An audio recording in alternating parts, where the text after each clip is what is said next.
Hi everyone, I'm Kyle Bechet, and this is the AAF Exchange, a podcast from the American Action Forum where experts provide clear, data-driven insight into today's economic and domestic policy issues. Welcome, and thank you for tuning in. The prescription drug prices are out of control. The drug prices have gone through the roof, and if you look at the same exact drug by the same exact company, made in the same exact box and sold someplace else, sometimes it's a fraction of what we pay in this country. The drug companies, frankly, are getting away with murder, and we want to bring our prices down to what other countries are paying. My name is Andrew Evans, and I'm your host for today's podcast. What you just heard was President Trump in 2017 arguing that Americans pay too much for prescription drugs. Prescription drugs have become a big issue, both in the media broadly and here in Washington. We hear news stories regularly about drug prices skyrocketing or about a new drug that is debuting at some astronomical price. The issue of controlling drug prices also has significant traction in Congress, and this issue has become one of the few with bipartisan cooperation. Here to help us think through the debate over high drug prices is Christopher Holt, Director of Healthcare Policy here at the American Action Forum. Thanks so much for coming on the show, Chris. Thanks for having me. So, to understand solutions to the problem of high drug prices, it's perhaps necessary to understand the problem and sort of what's going on there. We talk about high drug prices, but I'm wondering if we can really talk about drugs as sort of a singular monolithic entity. Yeah, that's a good place to start. We really shouldn't, but we do typically talk about them as if they're all the same thing. The easiest place to start is probably to think about really two types of drugs at a scientific level, right? You have small molecule drugs that are what I think people traditionally think of when they think about their allergy medicine or an ibuprofen, right? These are chemical drugs. They're relatively easy to manufacture, or at least affordable to manufacture. And it's where the bulk of medicine has been for a long time. But then you also have, in the last decade or so, the emergence of specialty drugs, right? And while that's not well defined, we're talking about biologic drugs, more recently, even gene therapy. And these drugs are much more expensive to make. They're much more expensive to develop. And the processes are more complex. So there's really these two different types of products that we're calling drugs. So what do these differences mean for drug pricing? Well, so for one thing, as I mentioned, when you think about the specialty drugs like biologics, they're much more expensive to produce, and so the manufacturing costs drive a lot of the difference between a $200 drug and a $3,000 drug, right, per treatment. A lot of that is just built in trying to produce a biologic versus a small molecule. But then also within those two spheres, you have sort of different market effects that are happening, right? So in your traditional brand name drugs, there are brand name drugs that are treating something that no one else is treating, right? There's no competition at all. There are also brand name drugs where there are other brand name drugs that aren't exactly the same but have similar indications, and so there's some competition there, and that can affect price, right, in a downward way. And then there's also, once a drug goes off patent, you have the generics that come in, and those obviously can drive price down.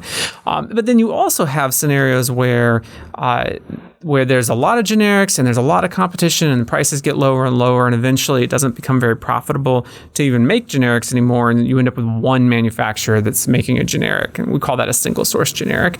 That also has pricing implications.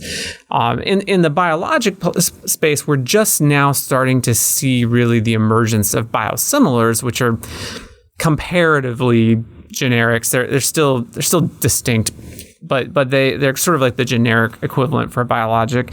But we haven't really seen a lot of pricing impact from that yet. Take-up has not been great on those.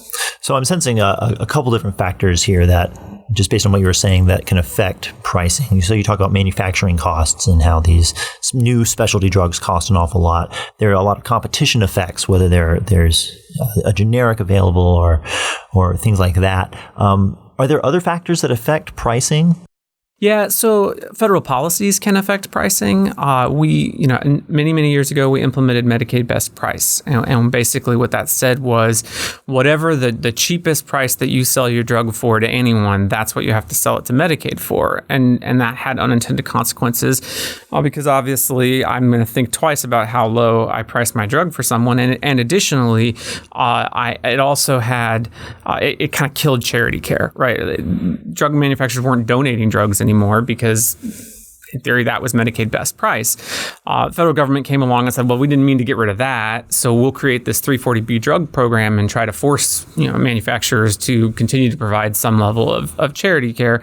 That's had additional pricing implications. So federal policies can drive the pricing decisions. And then another factor that can drive pricing is market size, right? And by that, I mean not so much competition, but the drug is being made for a particular disease. What's the patient population? What we're seeing a lot of more recently when it comes to the specialty drugs is a lot of newer biologics that are targeting what we call orphan diseases that don't affect a lot of people and haven't previously seen medications, or maybe there was a treatment but not a cure, right? And so we're starting to see these drugs that target relatively narrow patient populations, and we're also seeing in some cases that they're curing the condition. So Novartis has a drug that they just announced is coming to market that they're going to sell at $2.1 million a treatment, which sounds absurd, but it's a cure. So once they've done, once you've taken it, you're cured, and it targets spinal muscular atrophy, which is a disease that kills most children who get it by the age of 2 years old. And so you have a product that can save lives, but they have to make up all of that R&D and all of that manufacturing and all of their costs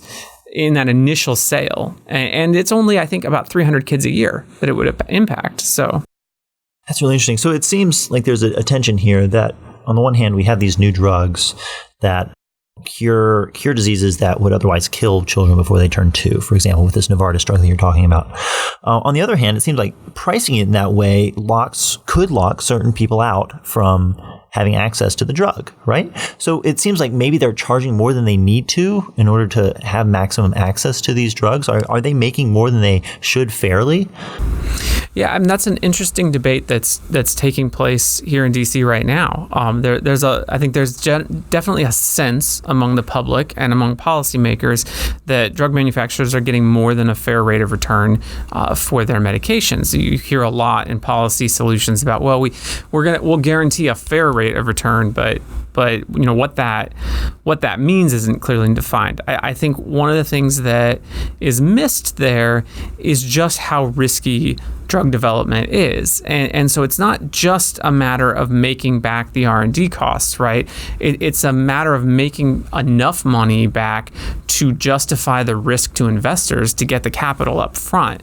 And so while people will point to how much money drug manufacturers are spending on advertising, executive compensation, all kinds of things, and perhaps rightly so, my caution would be that we don't inadvertently change the dynamic by trying to decide what fair prices are, such that we disincentivize drug manufacturers from investing in new curative treatments, particularly targeted to smaller populations and diseases. So you're saying that as we're thinking about policies that might help to curtail drug prices, what we want to do is make sure that we're not, preventing the development of drugs in the future that could save lives. Yeah, I don't know if that's what I said, but that's what I was trying to say.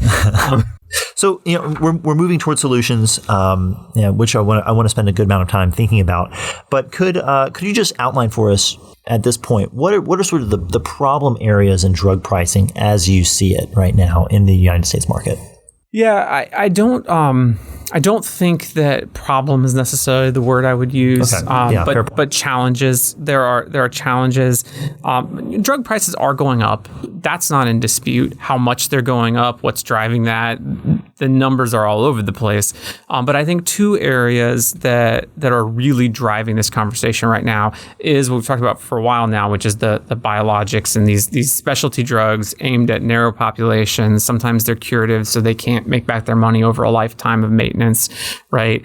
But then also I mentioned those single source generics that where there's one generic company producing a drug, and you'll see incidents like this. A lot of people are familiar with the Martin Shkreli story, probably mostly because of his Wu-Tang Clan album. But that's an example of someone who came in and bought Turing Pharmaceuticals, which was just a generic manufacturer. They were producing a drug for about $5 a dose, and no one else was making it. And he ratcheted that price up, I think, up to $100 a dose. And there's a lag time if you want to bring someone else to bring that drug to market, right? And so he had a monopoly, and he was able to abuse it. So that's a second sort of place where I think we've seen several examples of that. So those are maybe two challenges that I would focus on. Let's talk about some solutions now. Various people have proposed different ideas, whether at the federal level or the state level. One idea that people have been proposing is having the federal government negotiate drug prices. What do you think of that? What are the benefits? What are the drawbacks of that? Yeah, so I think it's important to step back a little bit and understand exactly what people are talking about when they say that. And I think a lot of people who are talking about that don't necessarily understand what they mean when they say that. So when we talk about having the government, or particularly the Secretary of Health and Human Services, negotiate drug prices, what we're actually talking for Medicare, right? What we're actually talking about is the Medicare Part D program. And so this is a benefit that was established. It was enacted in 2003. It was established in 2006. That provides drug plans for seniors to get their over-the-counter medication, right? The prescription drugs. And there's this confusion where people think, oh, well, there's no negotiation happening because the secretary is not allowed to negotiate. But in reality, there's a lot of negotiation that happens in Part D between the drug plan sponsors, the pharmacy benefit managers, the drug manufacturers, wholesalers, right? There's all these negotiations that are going on for the prices. And those are working quite well. And so, but what happened when we passed that law, there was a provision that we call the non-interference clause that specifically said the secretary couldn't interfere in those negotiations. And now the argument is, well, actually, if we let the secretary get involved, the secretary could negotiate on behalf of all the Medicare beneficiaries, whereas the plans just have the people who are enrolled in their specific plan.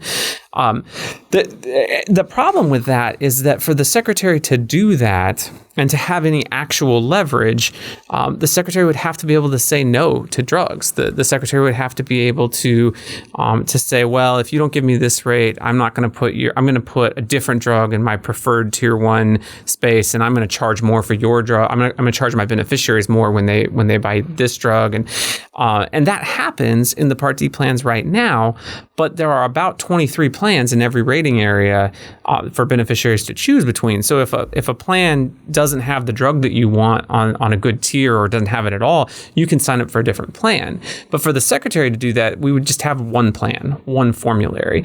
And so the Congressional Budget Office has written numerous times that in the absence of some sort of formulary and a willingness to limit Medicare beneficiaries' access to drugs, the secretary is not going to be able to get anything out of their negotiation, right? They have no leverage. And traditionally, no one's been that interested in creating a formula. So that's kind of the problem with that, right? Is that what happens in other countries like Britain? Do they just refuse to offer certain drugs? Yeah, absolutely. Yeah. In other countries have access to much fewer drugs, and they get newer drugs later than the U.S. does, because governments are more willing to just say, well, we're not going to cover that. The one thing that is coming up now, I think that the left is kind of recognizing, oh yeah, the secretary really probably doesn't have any leverage here. And so there have been new proposals of pairing quote unquote negotiation with some sort of stick, right? That the secretary can use to force drug companies to give them better deals. And so we've heard about compulsory licensure, which would basically be like the secretary goes and says, hey, I'm going to negotiate this drug with you. I want this price. Drug company says, no, I want this price. They can't reach an agreement. And then the secretary says, okay, well, in that case, I'm going to take your patents and give them to someone else. and have them make the drug for me at this rate. So that's what sort of the progressive caucus in the House right now really wants. An alternative that's been floated by other Democrats is something called arbitration, where the secretary and the drug manufacturer would negotiate, and if they couldn't reach an agreement, they would go to some sort of third-party arbiter, and the arbiter would pick between their two proposed prices. That's been unacceptable to a lot of Democrats, and so we've heard rumblings that legislation that Nancy Pelosi is working on might set the arbiter as the Government Accountability Office. So in that scenario, is the government just arbitrating itself? Right. So in that scenario, the secretary would say, "Hey, I want this price," and the drug manufacturer would say, "I'll give you this price," and then the secretary said, "Well, let's ask this government agency which price is reasonable." That doesn't really sound like negotiation. No, it doesn't. That sounds like government price setting. Yes, that's exactly what it sounds like. So the Trump administration has, seems to have some ideas as well. They introduced recently a rebate rule, which seems rather technical in certain ways. They also introduced this International Pricing Index, IPI, idea that would, basically peg the price of our drugs to the prices in an index of other countries. Yep. What's going on there? What are those ideas? So let's start with the rebate rule. In that case, list prices are pretty high and are increasing relatively quickly. Net prices are lower. They're increasing, but they're increasing at a lower rate. And so one of the things when we talk about this negotiation that's happening, especially in Part D, is that pharmacy benefit managers, PBMs, are negotiating on behalf of insurance plans with drug manufacturers for these drugs. And so you might have a very high list price, but then the PBM will negotiate, let's say it's a $200 drug, and the PBM negotiates a $100 rebate. So for all accounts and purposes, the pharmaceutical company is selling the drug for $100. Okay. Now, what happens to that extra $100 is a little unclear, right? Because these are private companies and these are private arrangements and private contracts. But some of that is being kept by the PBM. A lot of that is going to the plan sponsor. And what we're told and what we see is that the plan sponsors then use that rebate to lower premiums overall. So they keep premiums low by pocketing that rebate. But if you're a beneficiary, when you go to the pharmacy counter, your copay, your coinsurance, your deductible is based on list price. So the fact that that $100 benefit isn't really benefiting you directly except in a lower premium. For most beneficiaries, that's fine. But if you're on a particularly high cost drug with a large out of pocket cost, then you are getting hurt by that arrangement. And so what the administration has proposed is that those rebates would be disallowed unless they went directly to the beneficiary at the point of sale. And so that the plan sponsors and a lot of Democrats in Congress have expressed concern that this would lead to increased premiums for Part D plans, and it might. That's not unreasonable. Although I would say there's a lot of incentive to plans to keep their premiums as low as possible because that's how they compete for beneficiaries. But certainly you could see premiums go up. You could see premiums go up several dollars a month for beneficiaries. So the net of that rule is that you could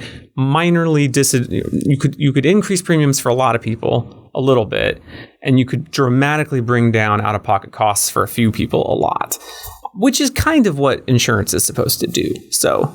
Sure, yeah. What about this International Pricing Index idea? Yeah, so the IPI proposal is a little more concerning. It basically, what they do is they create a list of countries, and I don't know that they're entirely settled on what those countries will be. They had proposed some, and they'll basically say, we'll pay what these countries pay on average plus an amount, and that's all we'll pay for these drugs. The idea, they're sort of trying to have it both ways, because the idea is that, as President Trump said, we don't want, we feel like we're being taken advantage of. Other countries are paying a lot less, and we're paying a lot more, and we're sort of subsidizing other countries, and that's true. That's a real problem. And so they suggest this as a way of forcing the other countries to pay more, because the idea is that, well, the pharmaceutical companies just aren't negotiating hard enough. And if they're only going to get so much more from the US than what they're getting from all these other countries, then they'll have to get more from these other countries, right? At the same time, they're saying that this proposal could save money because we'll lower how much we're paying. That only works if countries don't increase what they're paying. So they're kind of trying to have it both ways there. But there's also just a problem with, which countries you're referencing, because these aren't, by and large, the same kind of drug market spaces. These are often countries that just sort of set prices or refuse to cover drugs. So in a number of cases, the drugs just aren't available in all the countries that were suggested in the index. And so how do you calculate that when half of your index isn't even covering this drug? And do we want to end up in a situation where we don't have access to all of these drugs? So would you say that that's basically importing price controls from these other countries? Yeah, and more than that, a lot of the countries that are in the index have their own indexes that they're using. And so you can trace this back and see a lot of countries are sort of referencing Slovakia, which isn't really a good economic comparable to the United States, right? What about the sort of underlying premise of this international pricing index proposal? The premise seems to be that the United States is paying an awful lot more than other countries and is effectively subsidizing their access to and use of these drugs because we are funding the majority of R&D costs for these drug companies. That seems true. Yeah, that is true. That's a fair complaint, and it is a frustrating policy situation that we're in. Is basically just the reality. I just don't believe that IPI is going to fix that. Yeah. Okay. No, that makes sense. So, what about this idea? Florida just passed a law that would allow reimportation of drugs from Canada. Again, sort of keying off the same idea that other countries are paying a lot less for drugs, and if we bring in those drugs, then we can pay less for them as well. It seems to make sense on the surface. What are the problems? What are the potential benefits of this? Yeah, so this is not by any means a new idea, and it's one that has had support among sort of a variety of people on all sides of the political spectrum. Senator McCain was very supportive of the idea of allowing importation of drugs from Canada.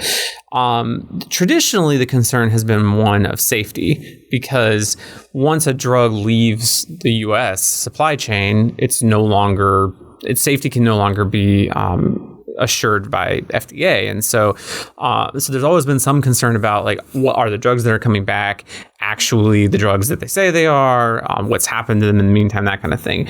I think that particular concern is a little less persuasive than it has been in the past. I don't know if it's less accurate, but it's certainly, or less valid, but it's certainly less persuasive.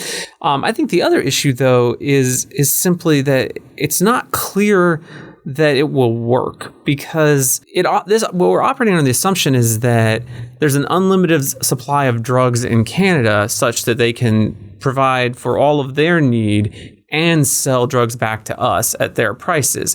And at some point, you can imagine that pharmaceutical companies are not going to be interested in shipping excess quantity to Canada for reimportation to the United States, which could lead to drug shortages for patients in Canada. There's a lot of reason to think that the Canadian government might intervene to prevent something like that from happening. It's just not clear that that all of the actors here would go along with this sort of game. And again, it's a de facto way of just setting prices. Like we're basically just saying, okay, we think Canadian prices are what we want to pay, so we'll just buy our drugs from Canada. Yeah, so Canada has no reason to buy more drugs than it needs, right? In fact, and I don't think this is an unreasonable concern. Senator Sanders actually has language in his proposal on importation to prohibit drug companies from limiting in any way the number of drugs that can be sold to a country that reimports the United States. So seem to recognize that actually, why would a drug company do this, and why would another country participate in that? So sort of thinking about sort of this. I actually want one more thing on that point, right? Under current law, the Secretary of Health and Human Services can allow importation of drugs from Canada. They could just do it. No secretary ever has. They have to certify that they think it's safe. And to this point, they've been unwilling to. The law that was passed in Florida and a similar law, I think, in Vermont, both require the secretary to act for them to become valid. The Secretary of Health and Human Services would have to approve the importation proposal. Is Canada really the fear here, or would it be drugs coming out of India or China that is the greater fear? I mean, for safety? For safety, yeah. Well, I mean, so far these proposals are relatively limited as far where they would let importation from, but there's no guarantee that it's the drug that the drug that's being sold is actually what it says it is, right? You can have bad actors come in and set up a shop and sell whatever. So sure, that makes sense. So just sort of thinking about broadly the solution, if you will, to high drug prices, insofar as there is one, and maybe in a sense there's not. But what most fundamentally drives down drug prices, and how should we then conceptualize it? Well, at a very basic economic level, when you have increasing prices and increasing demand, you need increasing supply and increasing competition in order to limit price. I mean that at a very basic level should be the objective. And I think one thing we need to be very careful about in the policy space is doing things that end up limiting the number of drugs that are coming to market. So, Chris, here at the end of the show, we like to do something that's a bit more personable so we can get to know you a little bit more. I know you're an avid reader. How many books have you read this year? Oh, wow. I have read 25 books so far this year. And of those books, what's the best book you've read? Best book I've read? The best fiction? Sure, yeah. Sure. I read a book that no one has ever heard of called The Book of Strange New Things, which is a really weird sci-fi book about this company that figures out how to build they get to some alien planet and they're building a base and they're having problems with the natives, and the natives become friends with the chaplain to the base, but then the chaplain dies and the natives stop giving them food, and so they have to go back to Earth and find someone to come be a missionary to the natives in order to keep the food supply. It's just a very, very strange book, but it's engrossing. I had my wife read it too. She doesn't like science fiction, but she couldn't put it down. It's very, very interesting book. Very good. He's a Dutch author. Christopher Holt, healthcare expert, sci-fi reader. Thanks very much for coming on, Chris. We hope you enjoyed this conversation. Tune back in for our next episode, where our experts will provide clear, data-driven insights into today's economic and domestic policy issues. I'd also like to encourage you to check out any of the links in our show notes from this episode, and also follow us on social media to hear more about AAF.